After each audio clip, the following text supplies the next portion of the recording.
Hello everyone, स्वागत है आप सभी का हमारे यूट्यूब चैनल पर। आज हम बात करेंगे 9 जून आरआरबी एनटीपीसी में जो भी एग्जाम में क्वेश्चंस आए हैं उनके बारे में। जो थर्ड शिफ्ट थी उस शिफ्ट के ये क्वेश्चंस हैं। तो चलिए शुरू करते हैं। पहला क्वेश्चन था कि राष्ट्रीय परिवार स्वास्थ्य सर्वेक्षण 5 NFHS national family health report 2019 से 21 के अनुसार भारत में कुल प्रजनन दर कितनी है। ये क्वेश्चन पूछा गया था। तो ऑप्शन में 2%, 3%, 4% इस तरह से था। तो इसका आंसर जो हो जाएगा वो 2% हो जाएगा। भारत में जो प्रजनन दर है NFHS 5 के अनुसार वो 2% है।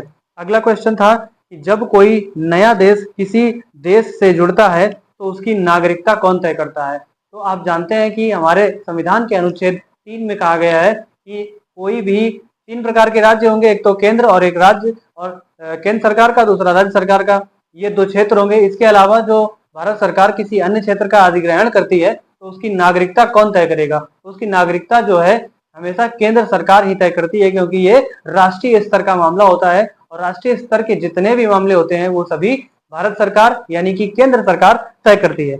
इसी के साथ अगला क्वेश्चन था कि अंडमान की जारवा जनजाति अपने घर को किस नाम से पुकारती है। अंडमान की बात आई तो अंडमान निकोबार में एक जारवा जनजाति है, ये अपने घर को किस नाम से पुकारती है। तो इसका आंसर होगा चड्ढा जनजाति से, क्योंकि वहां की जो जनजाति है इसमें अपने घरों को जो नाम लेकर के पुकारते हैं उसको कहते हैं चड्ढा। इसके अलावा देख लेते हैं अंडमान। अंडमान में एक और क्वेश्चन पूछा गया था अंडमान निकोबार से, तो यहाँ अंडमान की मुख्य जनजातियों के बारे में देख लेते हैं, इससे क्वेश्चन आने की संभावना हो जाती है।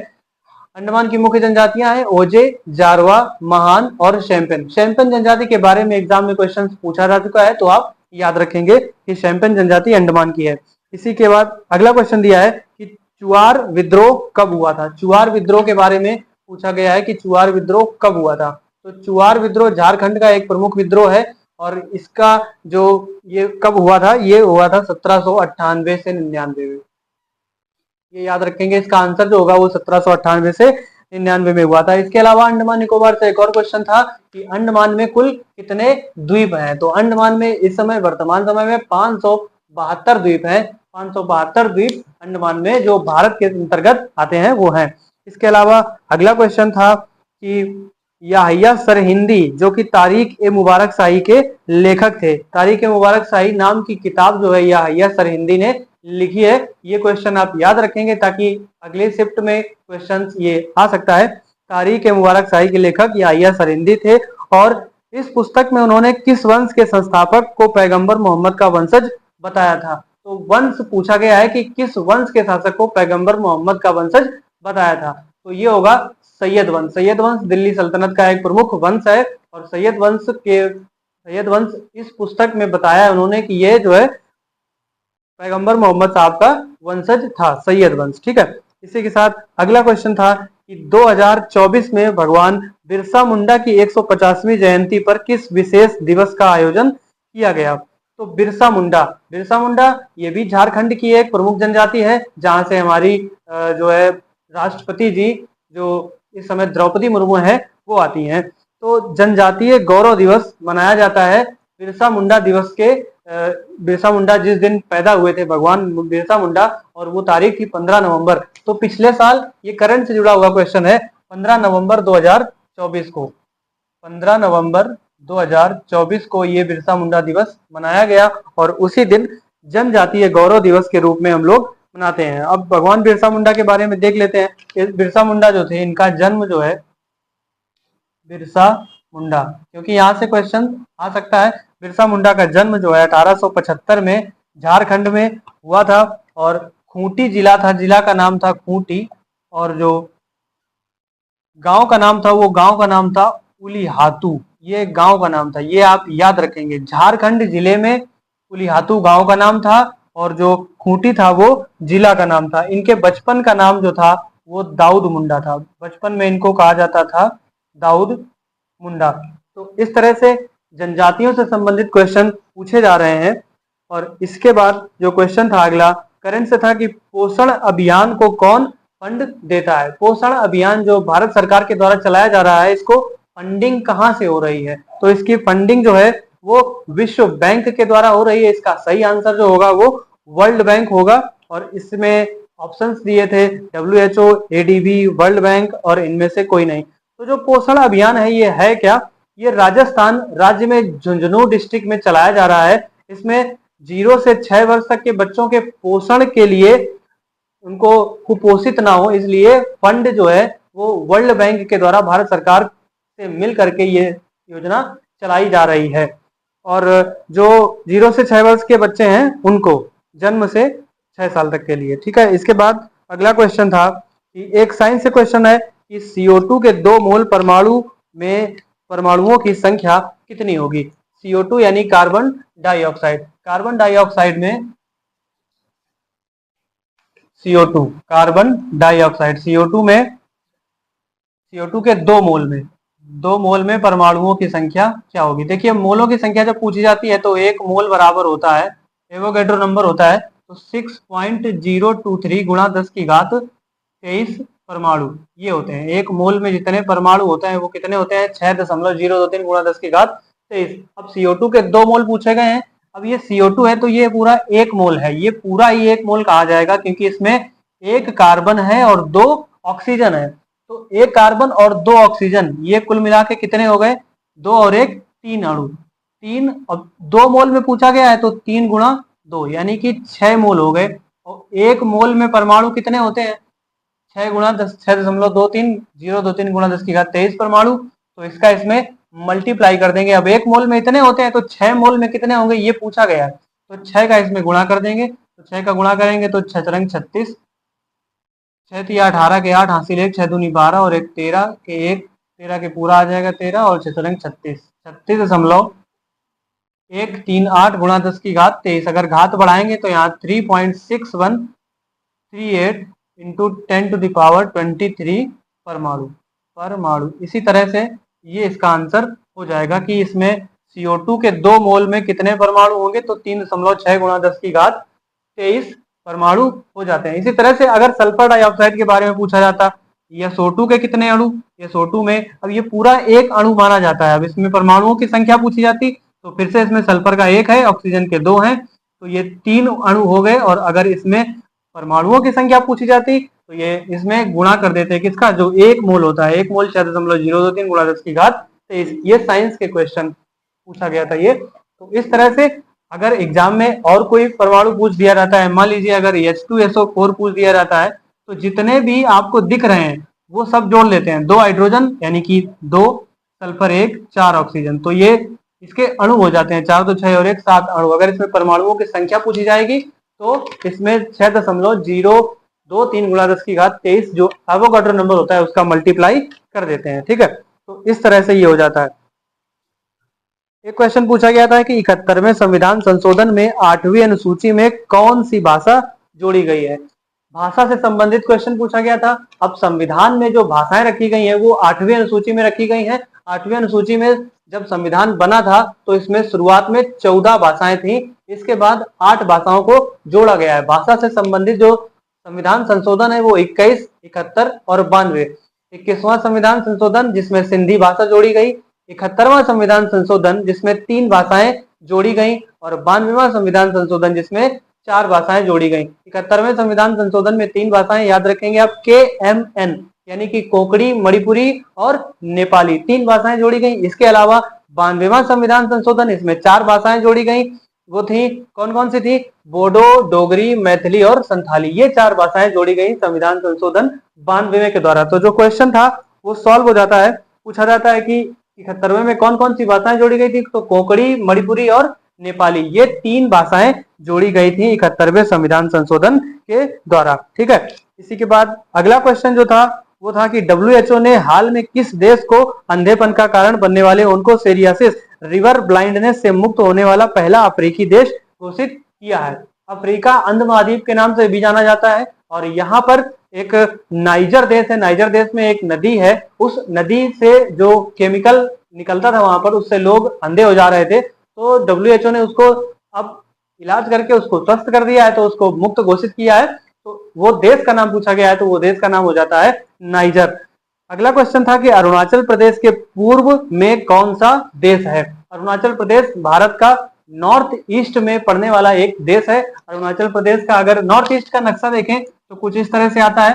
यहाँ पर मेघालय और ये सिक्किम हो जाता है और असम, असम के बाद अरुणाचल प्रदेश, अरुणाचल प्रदेश के नीचे मणिपुर, मणिपुर के नीचे नागालैंड, नागालैंड के नीचे मिजोरम और मिजोरम के बाद त्रिपुरा, त्रिपुरा के बाद असम ये पड़ जाता है यहाँ पर, और ये होता है मेघालय। तो ये 7 नॉर्थ ईस्ट के स्टेट हैं। अरुणाचल प्रदेश के पूर्व में देश पूछा गया है, तो देश यहाँ पर पड़ जाता है म्यांमार। सार्क देशों के बारे में अगर आपने पढ़ा होगा तो आप जानते होंगे, सार्क देश म्यांमार, लाओस, वियतनाम, कंबोडिया, ये आगे पढ़ते हैं। तो जस्ट पूर्व में पूछा गया था, तो पूर्व में पड़ जाता है म्यांमार। ठीक है, 4 दिशाएं होती हैं, पूर्व दिशा इस तरफ, तो पूर्व में पूछा गया था। नॉर्थ में अगर पूछा जाता तो चाइना होता, और अगर साउथ में पूछा, वेस्ट में पूछा जाता तो वेस्ट में हो जाता हमारा पाकिस्तान, और इसके अलावा जो साउथ में पूछा जाता, साउथ में हो जाता श्रीलंका। तो इस तरह से क्वेश्चन मैप से भी पूछे जा रहे हैं।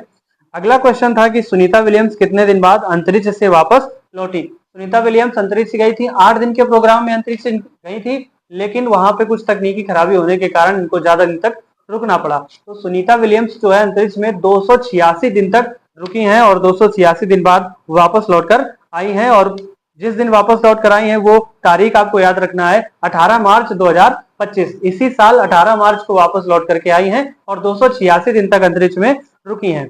इसी के साथ अगला क्वेश्चन पूछा गया था कि इनमें से कौन सा संविधान संशोधन डीपीएसपी पर संशोधन नहीं करता है। क्वेश्चन को ध्यान से पढ़ना है, नहीं करता है पूछा गया है, मतलब डीपीएसपी राज्य के नीति निर्देशिका, तो directive principle of state policy, इसमें कौन सा जो है वो संविधान पर संशोधन नहीं करता है। इसमें ऑप्शन दिए गए थे 42वां और 97वां, 48वां, और इनमें से कोई नहीं। तो 42वां संविधान संशोधन जानते हैं आप, 42वां संविधान संशोधन, और था 97वां संविधान संशोधन, और था 48वां, और नन, इनमें से कोई नहीं। 42वां संविधान संशोधन 1976, इसमें आप जानते हैं संविधान में 3 शब्द जोड़े गए, समाजवादी, पंथनिरपेक्ष और अखंडता, ये संबंधित था डीपीएसपी से।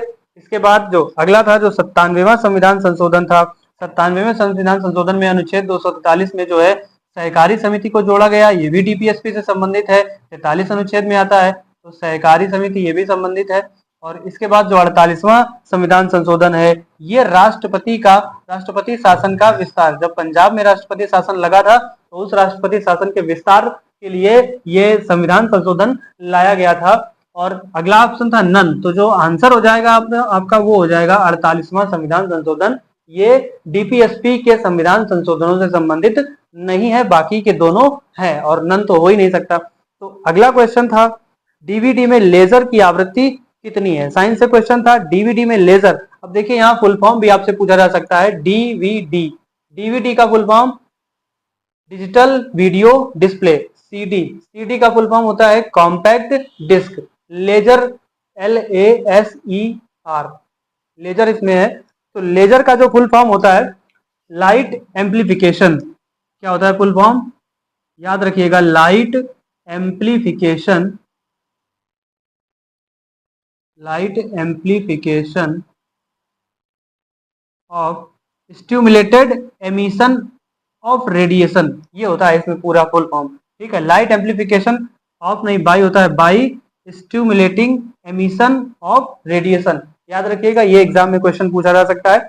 पूछा गया था कि लेजर की आवृत्ति कितनी होती है। लेजर की जो आवृत्ति होती है वो डीवीडी लेजर की जो आवृत्ति होती है वो होती है 474 THz, 474 THz मतलब 474 टेरा हर्ट्ज। टेरा ये एक इसमें यूनिट होती है। तो इसमें जो लेजर में तरंग दैर्ध्य जो प्रयोग होती है वो 650 नैनोमीटर की तरंग दैर्ध्य प्रयोग होती है, ये आप याद रखेंगे। इसके अलावा जो अगला क्वेश्चन था वो वैश्विक जलवायु प्रदर्शन सूचकांक 2025 में प्रथम देश कौन सा था। जो इंडेक्स है वो आपको याद रखने हैं, कौन कौन से इंडेक्स से क्वेश्चन पूछा जा सकता है। तो इंडेक्स में पूछा गया था क्वेश्चन कि वैश्विक जलवायु प्रदर्शन सूचकांक में 2025 में पहला देश कौन सा था। तो पहला देश जो था जलवायु प्रदर्शन सूचकांक में वो था नंबर 1 पर था डेनमार्क, नंबर 1 पर था डेनमार्क। नंबर दो पर जो देश है, नंबर 2 पर था नीदरलैंड, नंबर 2 पर नीदरलैंड। इसके अलावा आपसे पूछा जा सकता है कि भारत कौन से नंबर पर था। तो भारत का जो नंबर था वो था 10वां, भारत जो है 10वें नंबर पर आता है। इसमें स्कोर गिना जाता है जलवायु प्रदर्शन सूचकांक में, तो जो सबसे नंबर 1 पर था डेनमार्क, उसका स्कोर था 78.37 और जो नीदरलैंड का स्कोर था वो था 69.6 और जो भारत का स्कोर है वो था 67.9। तो इस तरह से ये क्वेश्चन पूछा गया था। अगला क्वेश्चन था कि भारतीय सेना व सिंगापुर सशस्त्र बलों के बीच जो द्विपक्षीय युद्धाभ्यास है वो कौन सा संस्करण था और कहां पर हुआ था? किसके किसके बीच? भारतीय सेना यानी इंडियन आर्मी और सिंगापुर के बीच हुआ था। कहां पर हुआ था? इसका नाम जो है वो था अग्नि वॉरियर। अग्नि वॉरियर नाम है भारत और सिंगापुर के बीच, यानी इंडियन आर्मी और सिंगापुर के बीच जो युद्धाभ्यास होता है उसका नाम है अग्नि वॉरियर और ये 13वां संस्करण था। ये कहा हुआ था? महाराष्ट्र के देवलाली डिस्ट्रिक्ट में हुआ था 30 नवंबर 2024 को। पिछले साल 30 नवंबर को ये हुआ था। तो ये युद्धाभ्यास की बात की गई है, यानी युद्धाभ्यास से भी क्वेश्चन पूछे जाते हैं। इसी के साथ कुछ मुख्य युद्धाभ्यास जो आप एग्जाम में याद रखेंगे, वो मुख्य युद्धाभ्यास कौन कौन से हैं? एक तो आप याद कर लीजिए वरुण युद्धाभ्यास। वरुण युद्धाभ्यास जो है भारत और फ्रांस के बीच, और जो साइक्लोन युद्धाभ्यास है वो भारत और मिस्र के बीच।